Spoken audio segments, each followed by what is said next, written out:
नागपूर शहरामधल्या उच्चभ्रू मानल्या जाणाऱ्या पश्चिम नागपूरमधले नागरिक देखील नागरी सुविधा नसल्यामुळे चांगले संतापलेत। शहरामध्ये उद्यानं आहेत, मात्र तिथे नीट शौचालय देखील नाहीये, नीट सोयी सुविधा देखील नाहीयेत। जुन्या घरांच्या जागांवरती मोठमोठे टॉवर सध्या उभे राहतात, मात्र कुठेही सोयी सुविधा नसल्याचं चित्र सध्या बघायला मिळतंय। नागपूर महानगरपालिकेच्या निवडणुकीच्या पार्श्वभूमीवर नागपूरकरांना काय अपेक्षा आहे आणि गेल्या 8 वर्षाचा नागपूर महानगरपालिकेचा कारभार कसा राहिला हे आपण जाणून घेऊया। काय वाटतं, म्हणजे 8 वर्षाचा नगरपालिकेचा कारभार बघितला, तुम्ही समाधानी आहात का? आणि अशा कोणत्या समस्या नागरी आहे ज्या तुम्हाला सातत्याने फेस कराव्या लागतात?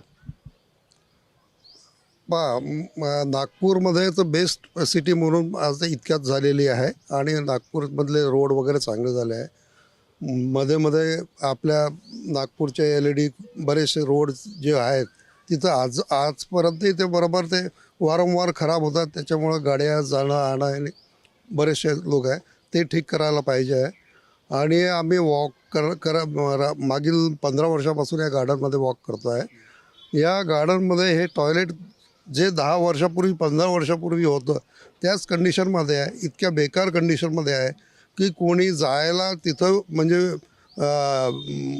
10 वेळा विचार करतो, परंतु इमर्जन्सी लागली तर जावंच लागतं आहे। तर हे टॉयलेट कमीत कमी सुधारणा कोणत्याही ग्राउंडमध्ये नागपूरच्या असेल तर ही सुधारणा तिथं झाली पाहिजे।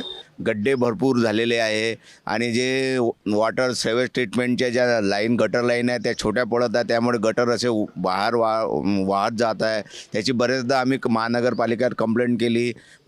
नगरसेवक जे माजी नगरसेवक ते म्हणतात की आतापर्यंत इलेक्शन झाले नाही, आम्ही काही करू शकत नाही, तुम्ही कॉर्पोरेशनमध्ये कंप्लेंट करा। आम्ही वारंवार कंप्लेंट करूनही काही होत नाही आहे। एवढं नागपूरमध्ये भयंकर कन्स्ट्रक्शनचं रोडचं बिल्डिंगचे कामं सुरू आहे, त्याच्यामुळे नागपूरमध्ये सगळ्यात जास्त एअर पोल्युशन झालेलं आहे, सगळं प्रदूषण सगळीकडे आहे। त्याच्यामुळे विविध मुलांचे, सिनियर सिटीजन यांना दम्याचे आजार विकार होत आहे। याकडे महानगरपालिकेचं कुठलंही लक्ष नाही आहे। आता खूप चांगलं डेव्हलप होऊन राहिले सध्या, म्हणजे जे काही झाडं लागून राहिले, सिजनेबल फ्लॉवर्स लागून राहिले, तर हे जे आता जेवढे डेव्हलप झालेलं आहे हे इथे स्थायिक पाहिजे। नाही ते काय होतील की हे काम करून राहिले, उद्या दुसऱ्या गार्डनला घेऊन जातील, तो प्रकार नको व्हायला। म्हणजे इथले जे फ्लॉवर्स आहे, कुंड्या आहे, त्या इथनं हालायला नको, म्हणजे महत्त्वाचा पॉईंट तो आहे। आणि दुसरी गोष्ट, ही जी ट्रॅक आहे वॉकिंग ट्रॅक, त्याच्या बाजूला एक त्यांनी मुरुम बोल्डरची ट्रॅक दिलेली आहे 2.5-3 फुटाची।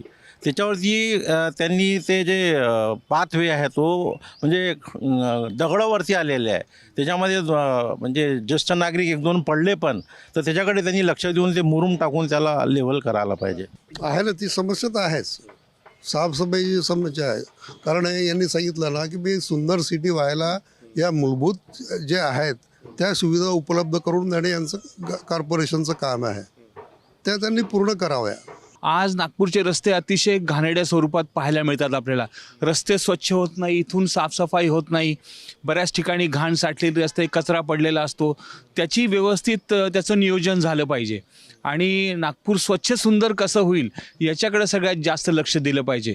त्याच्यात ज्या काही गोष्टी आहेत की या काही वर्षात की इथं प्रशासनच नव्हतं, म्हणजे जे काही गव्हर्नमेंटचे लोक होते तेच काम करत होते, लोकप्रतिनिधी नव्हते, त्याच्यामुळे समस्या कुणाकडे मांडाव्यात, कुणाला सांगावे, हा खूप मोठा प्रश्न आमच्या नागरिकांसमोर होता।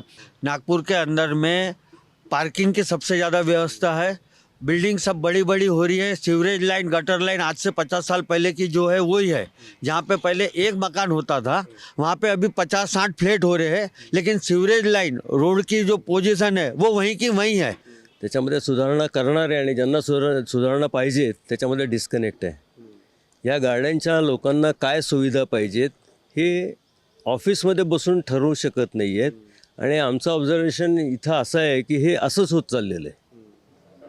ज्या इथं सुधारणा केल्या, टायरची खेळणी लावली मुलांसाठी पाहिजे, हे आणि आत्ताच रेज केलं की टॉयलेटचा प्रश्न आहे, तसे बरेच प्रश्न आहेत तिथं। येणाऱ्या नवीन सरकारकडनं खूप अपेक्षा आहे की जे पण नागपूर महानगरपालिकेवर सत्ता स्थापन करेल त्यांनी या सगळ्या समस्येकडे लक्ष द्यावं, अशीच ही मागणी या नागपूरकरांची आहे। कॅमेरामॅन मिथुन आत्मनेसह तुषार कोहळे, ABP माझा, नागपूर। ABP माझा, उघडा डोळे बघा नीट।